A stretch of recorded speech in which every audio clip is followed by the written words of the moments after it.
Mr. Torbay, you seem to be sort of where the common sense resides here because you've been on the front fighting Ebola, and I really appreciate what you've done over there. And clearly our futures are linked with West Africa.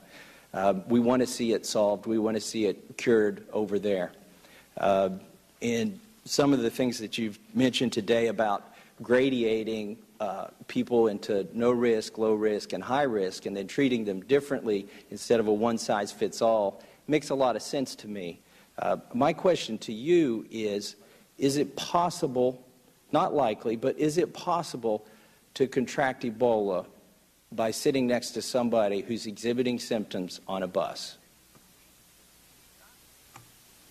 Thank you for your question. First of all, for the record, I'm not a doctor, so I cannot be very specific when it comes to that. But from what we learned is unless there's contact with bodily fluid. Would that include perspiration? That could include perspiration. And do you have to contact the skin, or could you touch somewhere that an Ebola victim has touched?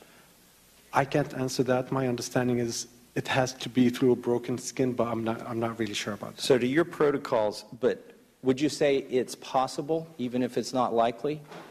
Your protocols that you described before say that somebody who has a classification of low risk is prevented from taking public transportation. So surely you foresee that somebody, it's maybe not likely, but is it possible that somebody could catch Ebola on a bus?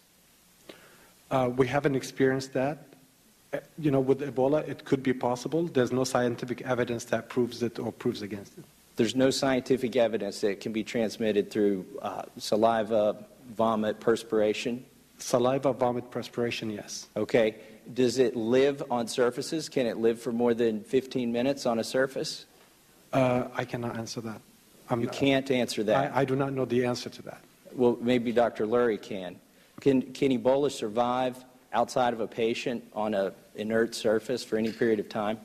It can survive on an inert surface for variable periods of time depending on the temperature. Then let me and ask humidity. you, is it possible, I'm not asking you is it likely, is it possible that somebody could contract Ebola sitting on a bus next to somebody who has it? Can you imagine a way that could happen? Is it possible? One would have to have been in contact with the body fluids of that person. Does that include perspiration? It does include perspiration. Okay. Major General, I want to get back to our soldiers here. You've assured us that they've been adequately trained in avoiding the contraction of Ebola. If a soldier came to you and said, Major General, is it possible, not likely, is it possible to contract Ebola sitting next to somebody on a bus who has it? What would your answer be to them? And I trust you're going to give us a straight answer. So I would defer to the medical professionals, as the doctor just said. It can be transmitted through sweat, bodily fluids has been noted, and I would say that that is why we have the 3 feet separation. That's why we don't. So if I'm a soldier and I asked you that, sir, what would your answer be? Well, I guess my answer would be it's a hypothetical. It could certainly happen. It could possibly happen. I'm asking you to answer a hypothetical then.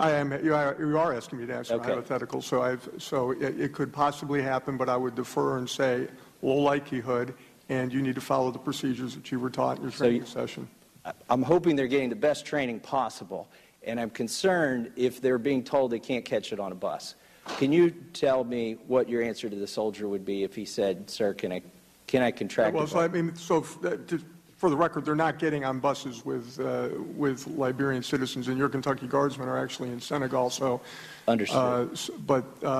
We have other members from Kentucky serving in the military that are going to be in, as I understand it, hot zones. And Fort Campbell folks will be there, obviously. Right.